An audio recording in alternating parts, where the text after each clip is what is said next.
you still succeeded and positive things came out of that. Bring all the bad, good and ugly out of it. You're still moving forward.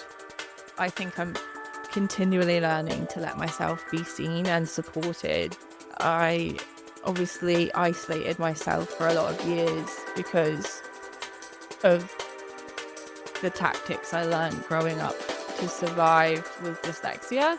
I'm learning to let the people around me help me and support, because that's the other thing with the collage practice, is that it's enabled me to realize that leaning into my family friends is not an intellectual thing. I need to do it on a gut level in order to sustain the business that I'm trying to move forward and for it to have longevity.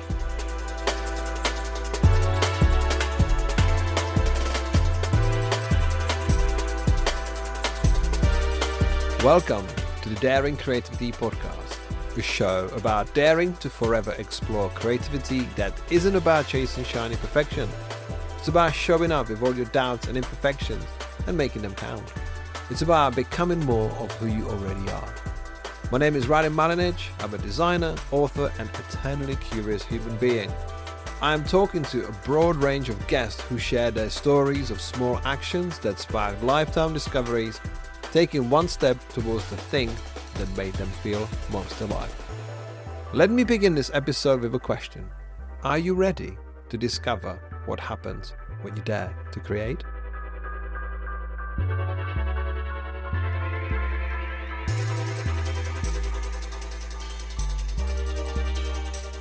Today I'm speaking with Sarah Ellen Masters, who struggled in the school system due to dyslexia to build a business around the very practice that healed her.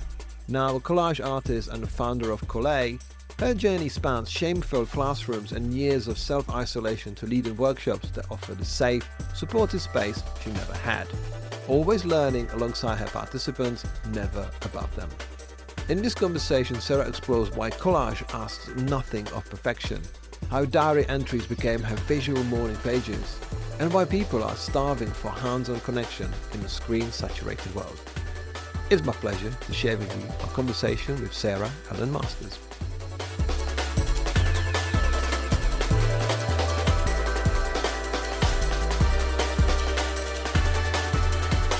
Hey Sarah, it's great to see you today. How are you doing? Welcome to Daring Creativity.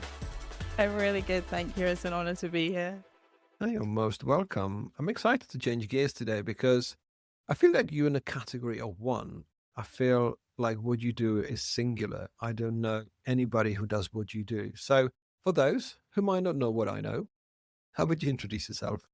I'm a collage artist, a workshop facilitator and a founder of Collage, which is a business that I started last year on the basis of just sharing the joy of collage that I found for myself and using it as a tool to be more mindful and reclaiming permission to be creative, I would say. We are in a category of one because I haven't heard many people recently say, I've got joy for collage. So how do we trace it back from the beginning of you discovering creativity to where you are now, starting Collage a year ago, to now discovering the pieces, joining the dots of why and how? When was the first time that you became aware of creativity? I think that it's something that's evolved over time. And I think it was something from a young age that I didn't really realize was a part of who I am. I think that's something that got suppressed from a very early age, being dyslexic and the schooling system that we have. And it probably wasn't until, because people had told me over the years that I was creative in various forms, but I don't think it was until my late 20s where I was like, wow, I really am creative. And now I'm kind of reveling in it. I would say, and this is a real question, like some people are lucky that they discover creativity early, and some people are lucky because they discover creativity later in their lives. And I think there's no right answer. Some people might be exploring this with more endurance and more sort of longevity, whereas personally, I think that coming to creativity later in life, obviously in your early 20s, is not later in life at all. I think there might be a bit of a benefit because you've potentially ticked all of the other boxes elsewhere. So what was that inspiration to make you realize that you love creativity and you're surrounded by it? I think I'd got to a point actually that was so far from myself and from creativity that I felt a huge part of myself was missing. I had episodes in my late 20s where I was actually feeling a lot of shame in my body and having a lot of out of body experiences, and coming to the realization, I guess, that creativity for me is being present and an embodiment side of it. I don't know if I'm like probably getting really deep here, Radim. No, I mean, this is exactly what I want to talk to you because what you describe, and obviously you said, you're feeling a lot of shame in my body. Again, we can compare people's notes, but some people don't realize they got shame in their body until very later in their life because it's masked with all sorts of vices to suppress those feelings, to suppress that reality. So again, for you to go through the first 20 years of your life to build up to that momentum of like, okay, I need creativity to help me to find a release. It's kind of an interesting medium to find out like, how do I get out of my current state? Because you mentioned you're highly dyslexic. For those who might be looking around the room right now thinking, how does that work? Because with the dyslexia is kind of a collective term for a condition, but everyone's got different experience of it. So what was it like? And I guess it's not going to be a happy memory, but what was it like when you discovered or get told that you're dyslexic? Well, I think there was never like a defining point where I was told I was dyslexic. And I don't think I actually also realized that till later, how dyslexic I am. As a child, I had a really tough time at school, not fitting in, and there was just not the curriculum or opportunities to explore the different ways that I learn. In fact, I was moved schools because my parents realized I wasn't very happy, and I think they were doing the best that they could, so put me into a different school in order to try and help change the way I learn. But actually, I don't think the facilities were in place in any schooling system. But yes, when I was early adolescence, I was put into a private school. And again, the schooling system just wasn't in place for me, to the point where I wasn't only bullied by other kids, but I was told in front of a class by the teacher that I was stupid. That is not an experience you want to have because your schooling experience, I mean, it's not even that long ago, is it? You're talking about maybe like sort of 20 years ago. And I think it just shows like how much ignorance and lack of empathy was still in the system. And we can judge the time by being not necessarily clued up about these things because, yes, we're recording this in 2026 and we have a lot more understanding, a lot more language about what people are and how everyone is unique. As you know, my books talk about the fact that be the odd one out. Everyone is odd, everyone is different, everyone is weird in some way, but we somehow try to fit in the societal sort of cookie cutter form of, okay, yeah, we all need to be a version of whatever is acceptable version of being a human. And then you realize, well, that's pretty fucking boring. What would I be that? Because ultimately, because so many similarities in our DNA makeup and genetics, but we are all unique. And this reminds me of children's books when I think, and this is going to be really weird, but I remember reading to my kids, there was a book about a bear who went to a bee school and all the bees were making fun of him. It was like, you're different. And he tried to be like everybody else. And then they realized, actually, you know what? We are all the same. We are all the bees. We are all the same. But this bear stands out. He's different. But for our fragile minds, for being so young and trying to sort of accept it that you could be the other, something different, feels so frightening because I feel for you, like, being not only picked on by other kids who must have been channeling their some sort of sadness, and then having an ignorant teacher calling you stupid in front of a class, that can crush anyone, even in a very healthy mind, because you don't really want this, because you want the world to look after you, right? Absolutely. And I think we don't realize the power of our words every day and the long-term effects of those situations that have on somebody, and the difference it would have made to my life having the tool of collage now then is phenomenal. I would have had so much more confidence, self-belief, a higher level of self-worth.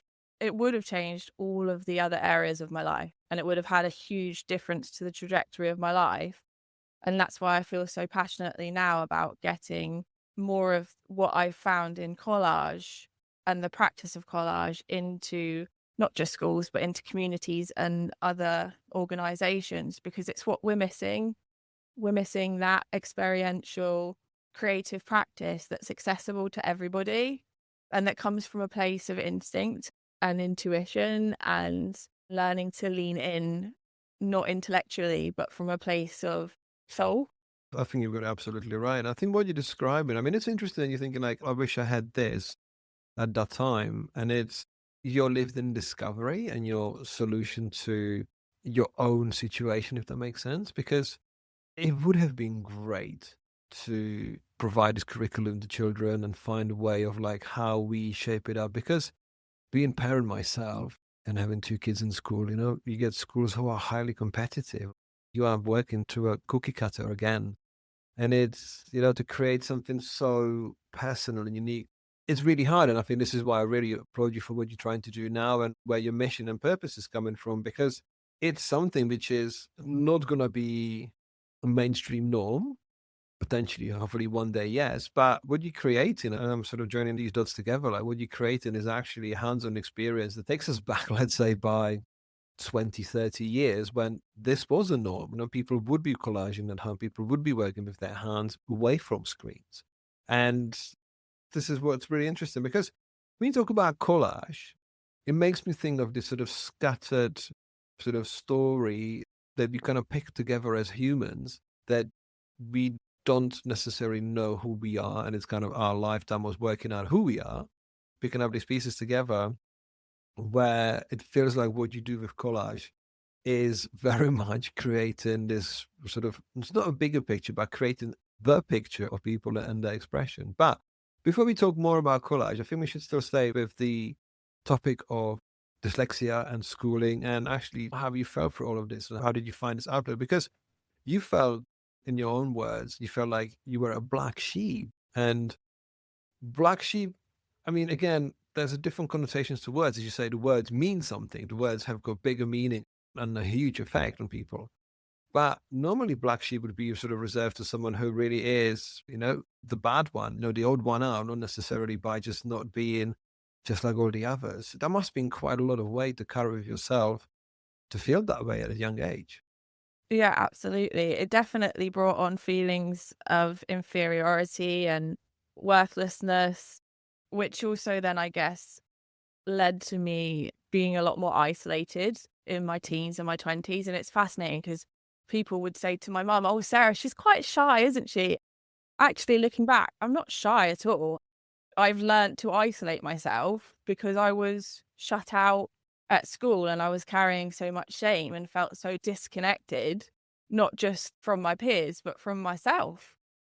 So that was an interesting revelation, I guess, in just finding out you're not, these labels that now people are putting on you that you're shy is actually not about that at all. It's about the fact that you're carrying the shame and isolating yourself. I guess that finding collage has been a way of reclaiming and restoring all of my organic parts of myself. It's not just the healing part of it, it's about exploring all of those elements that I suppressed for so long. When you said the word shy and being told you're shy by other person, parent or other people around, it reminded me of my conversation with James Victore. We know that James Victore isn't shy at all. And I loved hearing his story when he was saying that his dad used to say, "Hey, this is Jimmy, he's the shy one." And James is like, "Am I the shy one?" So you get that a label is not lived in. Being shy, I think, is one of the most misunderstood labels and feelings and expressions that we have in our language, because it can mean so many different things. And I think shy is just a lack of lived in experience in a situation that others have got massive head start in. If you get that label from someone who's 40, which it must have taken them some time to be just okay to be in the room, it seems so unfair. I think to be able to express yourself in public and social situations, in work, in any other way, it just requires the reps. And how can you expect someone who hasn't had the reps, hasn't done the reps, to be saying, yeah, yeah, of course, I'm not shy. Just let me show you my theater side of myself. It just doesn't exist. So it sounds like a very emotionally demanding time when it makes you feel isolated through almost third person narrative, if that makes sense. We'll be back after a quick break. This episode is brought to you by Lux Coffee Co., the first creative specialty coffee company building a platform to shine the light on emerging global talent with a mission to make a positive impact on the creative industry and beyond. Lux Coffee Co. offers exceptional coffee sourced from around the world through ethical and sustainable practices, and you can discover the current range of signature blends and single origins, coffee hardware and accessories, along with exceptional apparel at luxcoffee.co.uk. You can use the code PODCAST to get 15% off your first order.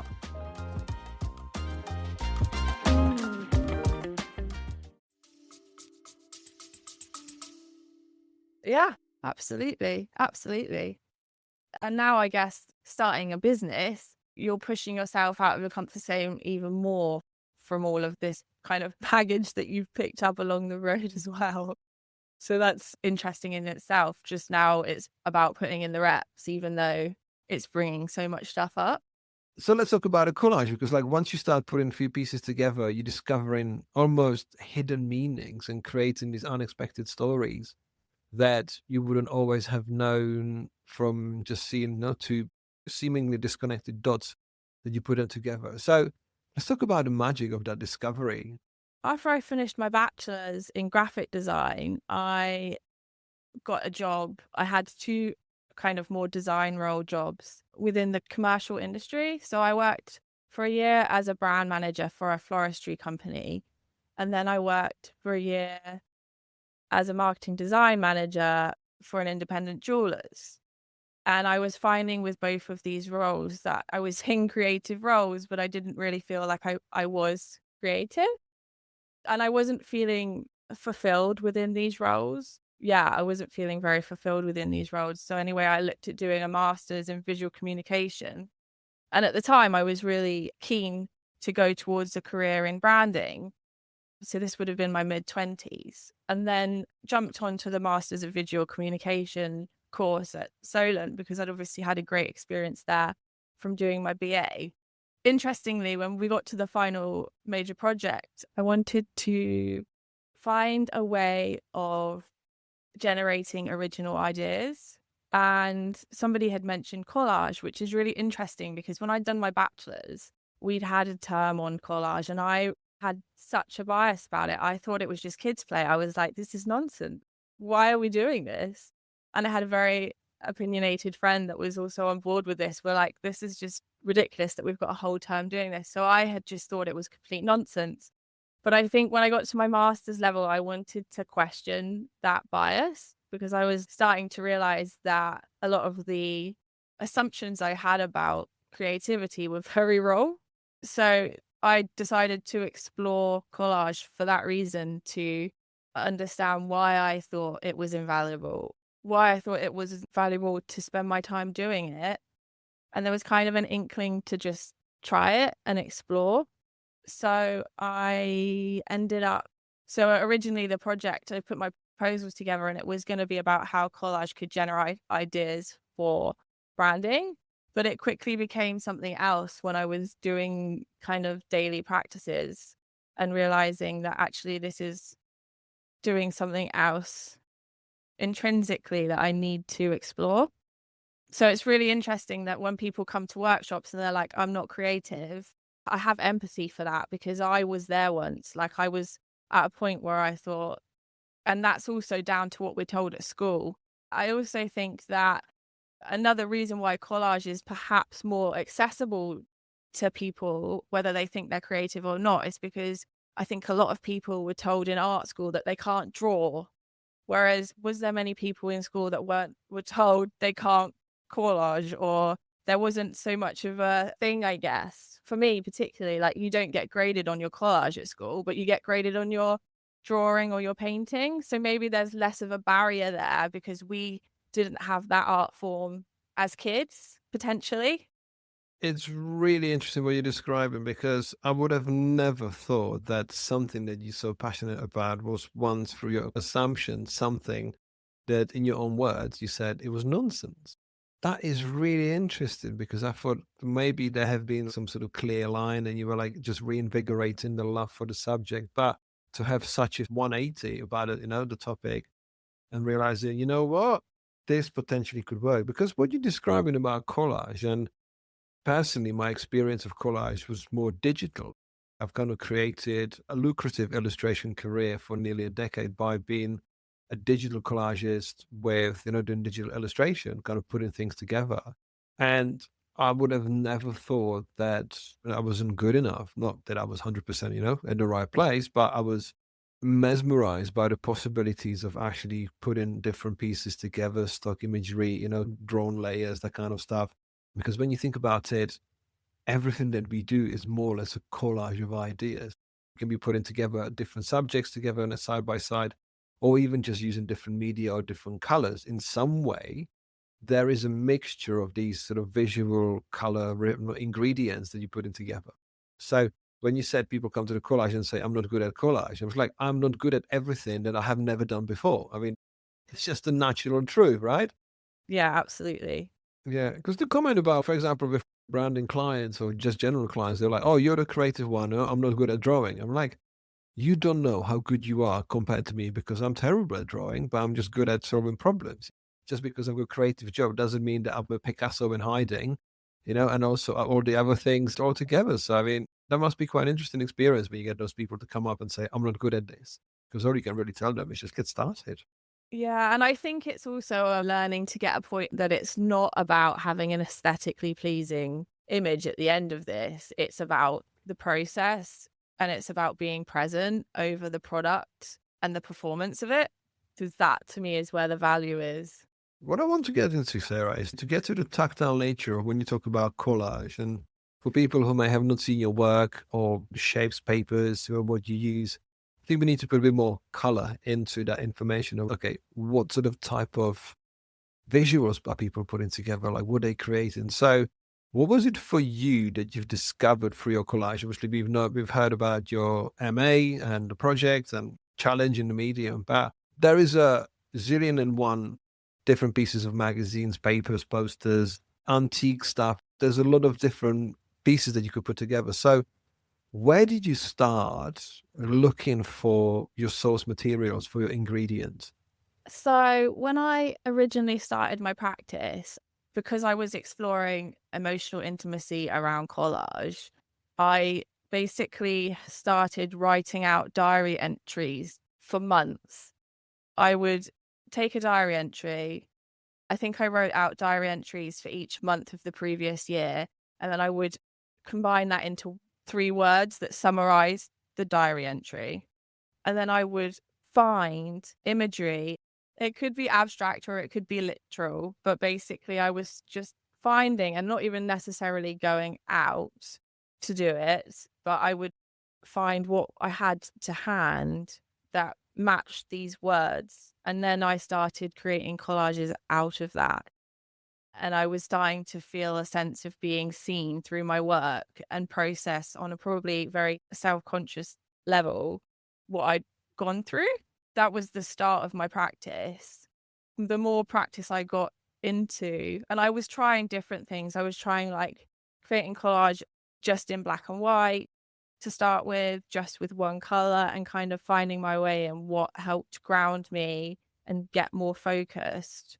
But the other thing I also think is really valuable is I went through a season of reading The Artist's Way by Julia Cameron. And I couldn't get into that because it's very, again, the practice of the morning pages is obviously all very text-based. So I kind of see my collage practice as a visual way of doing the morning pages. So I use collage. My collage practice has basically become a way of getting out what's inside with what's to hand.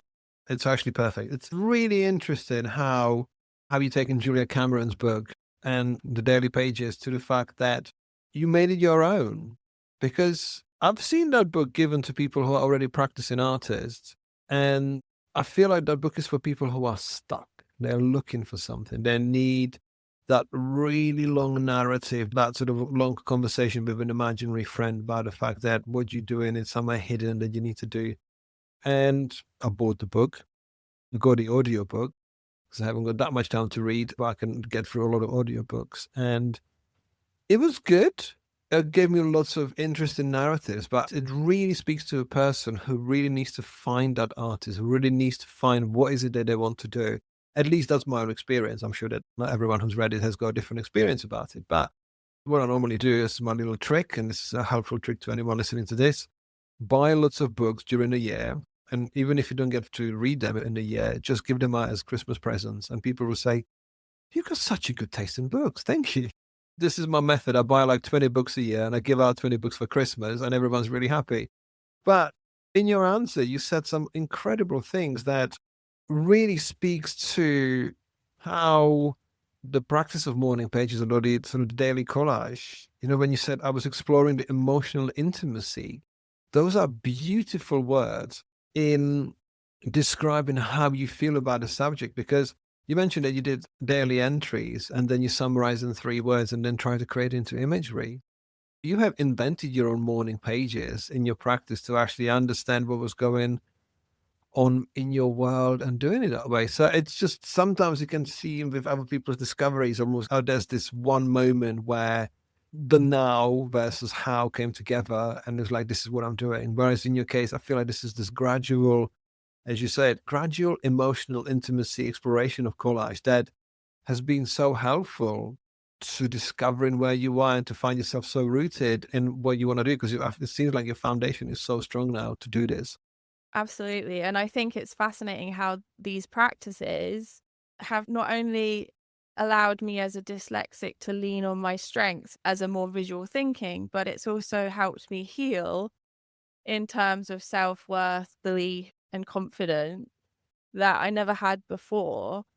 And it's made huge difference in the past year where I've noticed, because of that practice, I am not reacting to situations in my life. I'm responding to situations in my life, and I have a greater awareness because I've had the time within my collage practice to explore my emotions and the parts that I'd suppressed. That's really interesting. It reminded me of the words I had recently saying in some situations, stop being absorber and be observer. Don't absorb what's happening, but actually observe what's happening. And it's so great to hear that you've grown that sort of emotional resilience and that sort of social endurance to understand how certain situations can trigger the old you, the thing that happened in the past, because our lives are this continuous journey of discovering how to operate this vessel, this vehicle that we've been given, how to understand the driver inside, how to self-accept, and then set off on a journey of curiosity and gratitude. And it's so amazing to know that the collage has become your sanctuary and place where you can explore in a practical and playful way that helps you to let go of perfectionism and celebrate what makes you unique. Yes, I have just paraphrased your Instagram post. I have just very much done that. But I want to get to do the mechanical bit for a short while, because to me, what you put together, again, feels very unique. I mean, it does feel like that's what it should be, but where do you get the physical ingredient? Like, where do you get, obviously, not in your case, boxes of papers and all of that stuff, but where do you source the visuals that ultimately you present and provide for others to put together? So where does this come from? Originally, there's 3 things I've done basically. Firstly, going back to Julie Cameron, she talks about going on artist dates. Now, what I was doing when I first started my practice was I was going on artist dates to collect ephemera, particularly from charity shops, because I would rather be giving money to charity shops. So I would go on an artist date, particularly to find imagery that spoke to whatever theme I was working on from my diary entries. And those elements would go into my collage. So that's one source, is that I often go thrifting. Second source is that I had a grandmother that hoarded for years and her whole life. And she was also a sewer. So a lot of her old pieces of papers, and even she'd done some paintings, which I also have put into my collage. But it kind of, her old papers also tie into this idea of renewal and recycle. And using what we already have, making old things new, honoring the past as well, and honoring where we've come from. So that's the second source that is probably quite valuable, is that I've also used a lot of things that I've inherited over the years. And third source actually is tying in still charity shops. So basically a lot of charity shops. And I also try and focus on just using block color, pattern color, and scraps from my own mark making within the university. So I'm an artist in residence still until April at the university, which has also been a blessing. And I use a lot of my own scraps from screen printing as another form of sourcing imagery. So there's the three. So basically, charity shops, what I've inherited, and printing materials offcut. There we go. We got that. I hope that your gran looking back at you down going, what are you doing? You just chopped it all up. I think she'd get into it. I think she would be happy that this is not going in a circular motion, that what she's once provided and created actually is being reused now.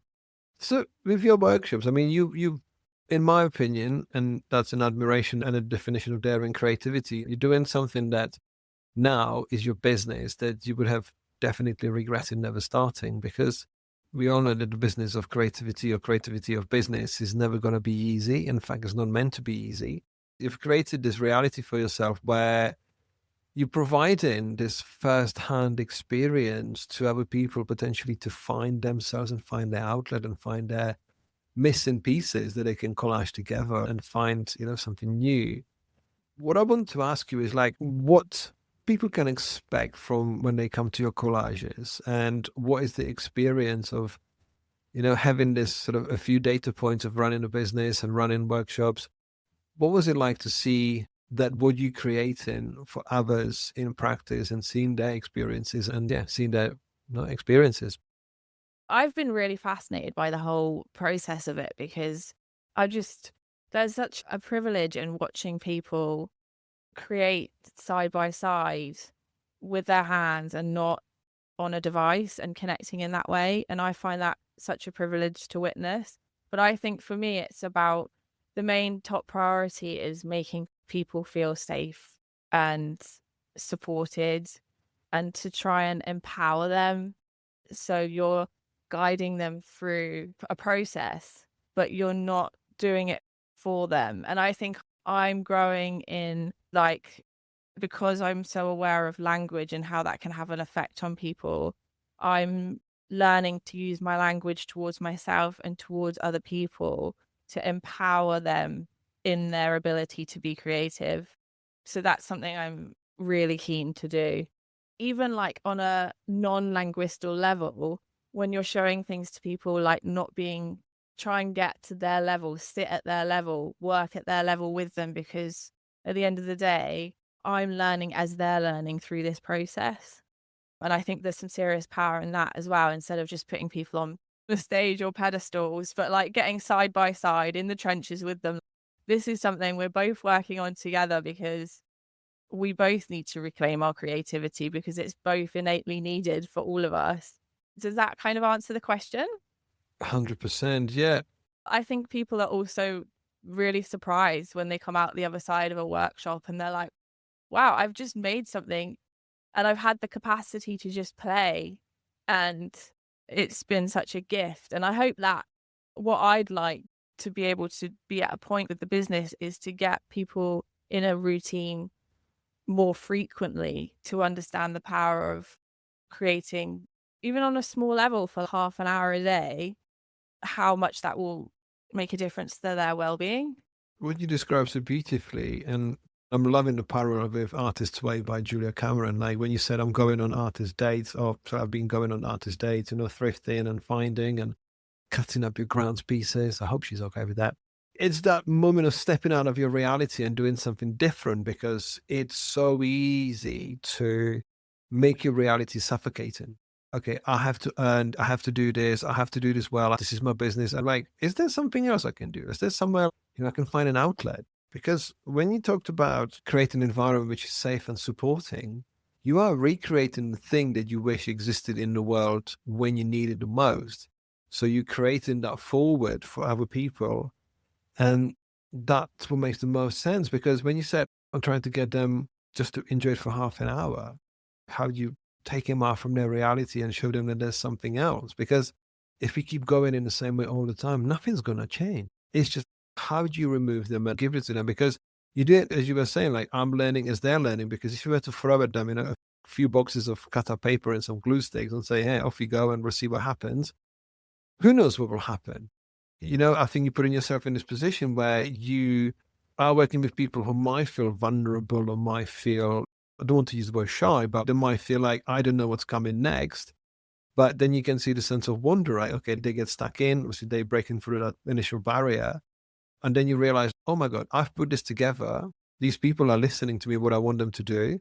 And then I can see the benefit of what I've asked them to do, that actually it works. Because facilitating my workshops about mental health and all sorts of personal topics, people getting stuck in and opening up and realizing, oh, I've just taken 2 hours out of my life to look at, let's say, 20, 30 years of working life, only realizing, like, why don't I do it more often? Why don't I, or the person, why not do it more often? So I think the sort of sanctuary that you create for people, just sort of this parallel universe, is so important, because, yeah, you growing stronger and your business is growing more with a stronger foundation, knowing that what you're creating, there's a data point of how to make the future experiences even more nourishing to people who need a safe and supported environment.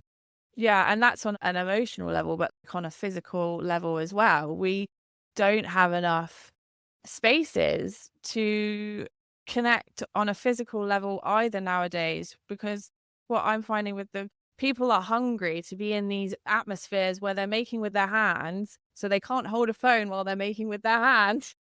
And they're like making eye contact with human beings in a room, and there's no devices to hand and I think that in itself on a physical level is needed more and more as we keep driving towards connectivity over connection. Do you know what I mean?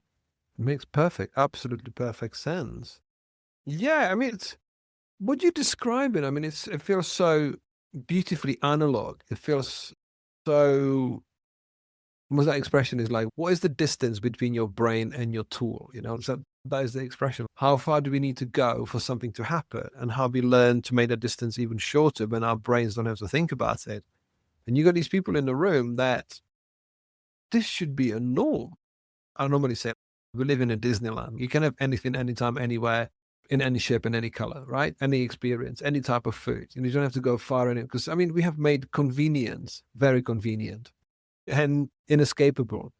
But when you say people are crying out for these experiences, how have we lost the ability to make stuff with our hands, because we've created everything else so noisy that someone could say, yeah, I can do it on my iPhone. Of course you can, but, enjoy what's coming next afterwards. Would you agree, like, for your own business and for your own data, do you ask people about their day-to-day experiences, how they go around their lives, and how you can potentially tailor your course, your workshops even better to help their needs? I haven't done that yet.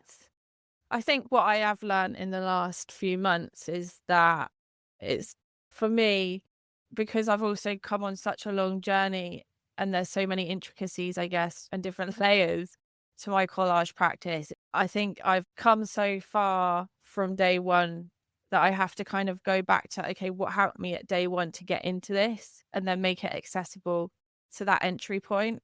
And I think what I've also learned in the last workshop that I did, actually, we're going to dial it back to everybody just bringing a journal. And every month we do a new collage on a journal page and share that. And I think it's just getting back to the basics. My data points come from the conversations I have at the workshops. I don't have a questionnaire that people fill in, but I guess I have these conversations in real time at the workshops. And that's what I meant. I wasn't necessarily asking you, can you interrogate your people?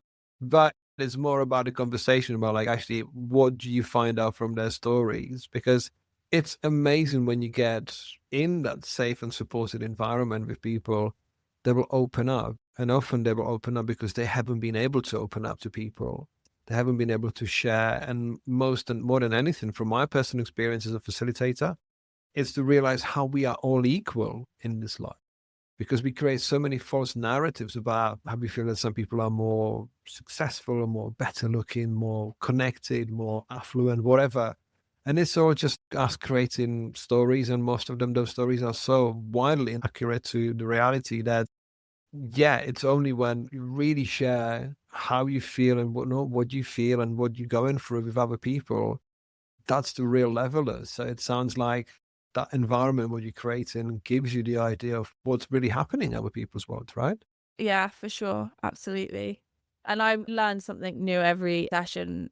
I absolutely love that, learning about people and that data collection, because I wouldn't have got this from any sort of generic job either, which is what I think is growing me as a human, is that I'm having to put myself in places that allows my confidence to grow and my connections with other people.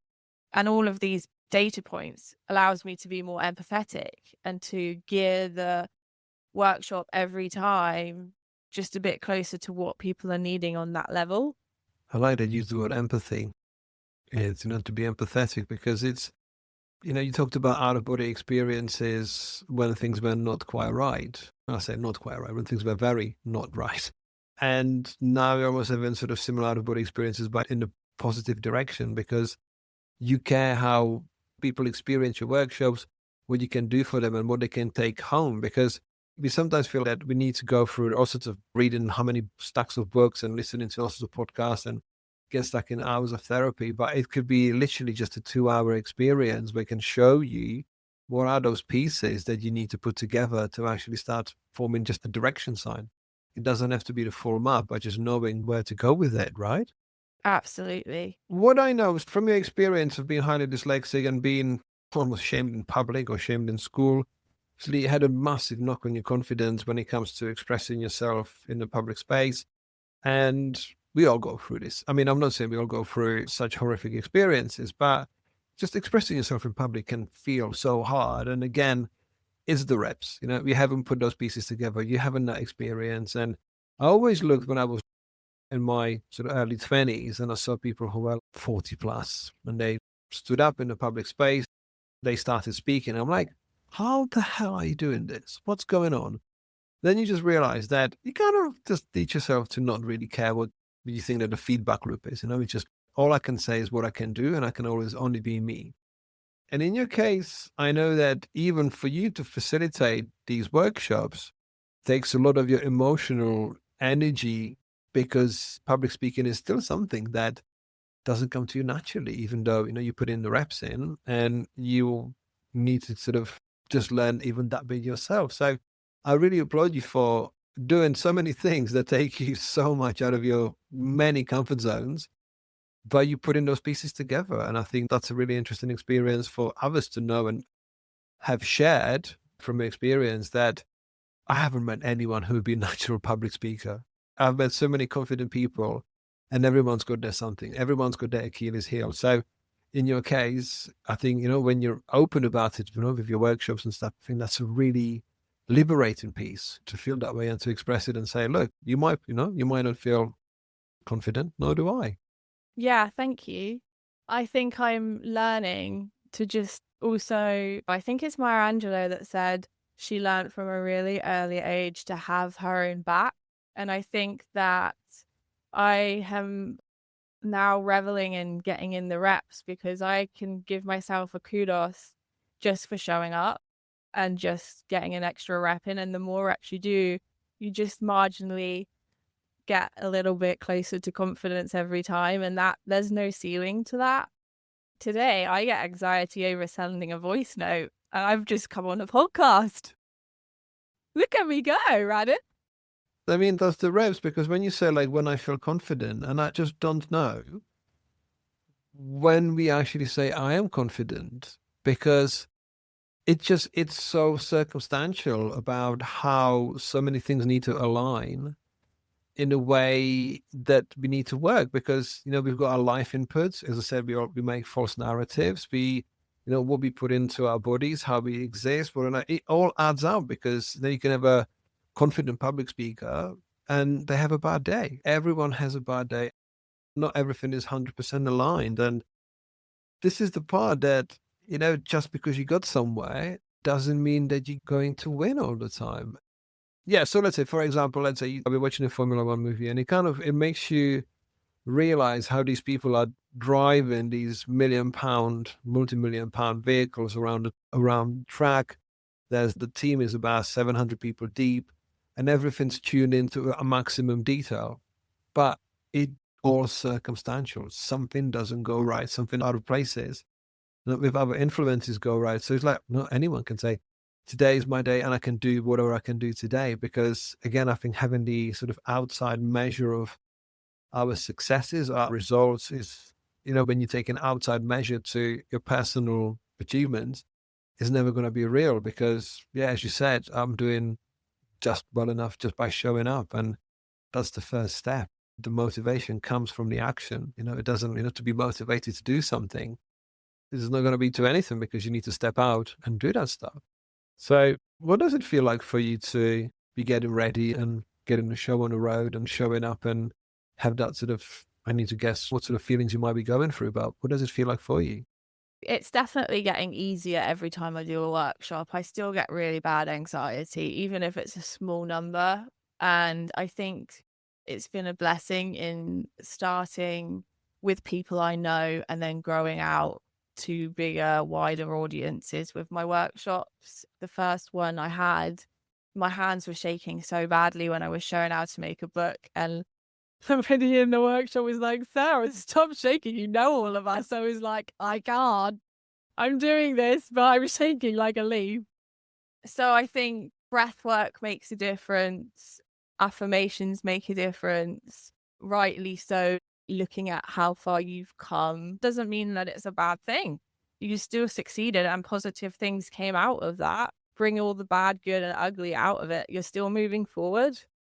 I think I'm continually learning to let myself be seen and supported. I obviously isolated myself for a lot of years because of the tactics I learned growing up to survive with dyslexia.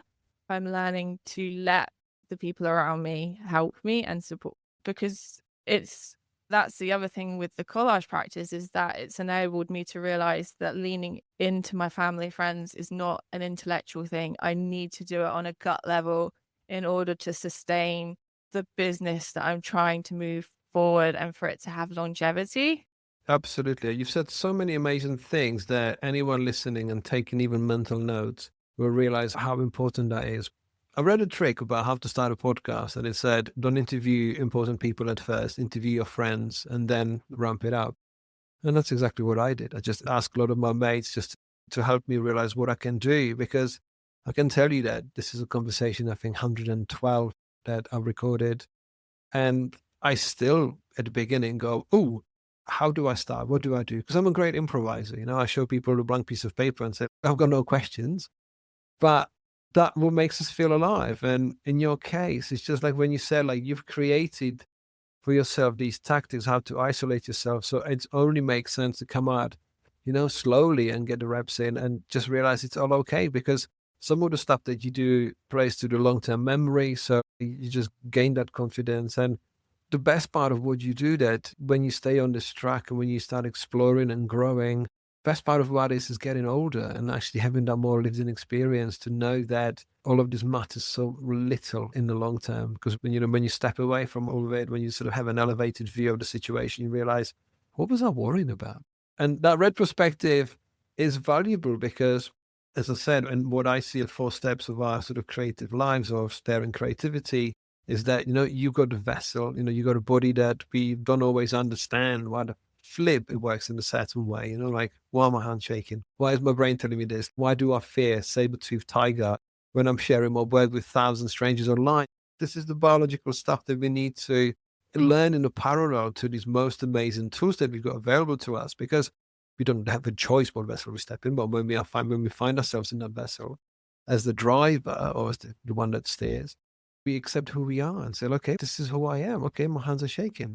Oh, okay, that's me. Okay, well, yours not, but then you got something else, And then you go in the place of curiosity and gratitude because what you're describing, it's 100% that curiosity that, no, you're just not stopping and you've chosen to create your own universe where you survive and thrive. And mostly survive is just not learning yourself, teaching yourself how to get through those elements that some people might find as a hindrance or might impede your progress. But you showing up, you're doing these bits, and you're thriving in this. It might not, some people might be thinking like, I don't think Collage business is the one that's gonna buy a beautiful house or whatever, but ultimately it is one of the means of creating something different that should grow. And I think with what you're creating is such an important thing to bring it to the wider audience and actually reconnect with the basics, create safe and supported environment where people can really reconnect with themselves. Because, as much as we are connected through our devices, we are so disconnected, even with ourselves, let alone with one another.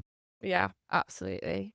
And I also think I've been really thinking this week about how at the end of the day, whatever you choose in life, there's hardships that come with it. I'm so grateful that I get to choose, that I'm in a season where I get to choose my hardships.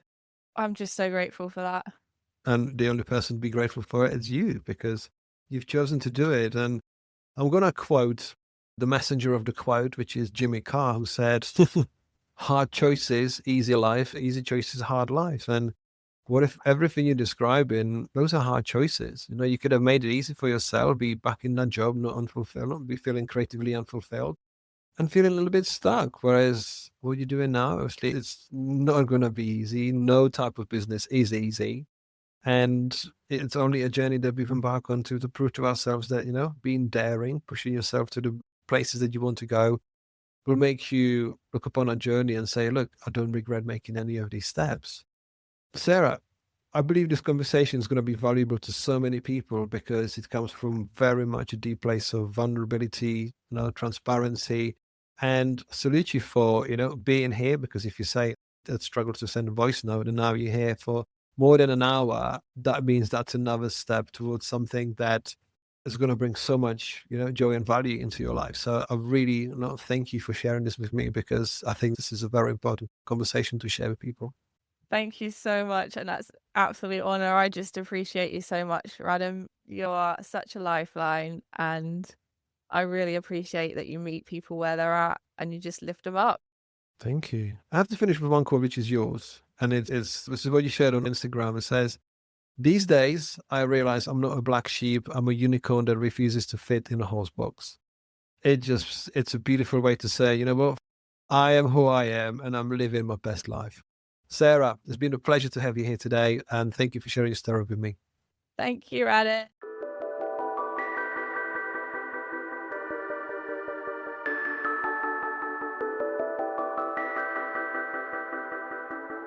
Thank you for listening to this episode of Daring Creativity Podcast.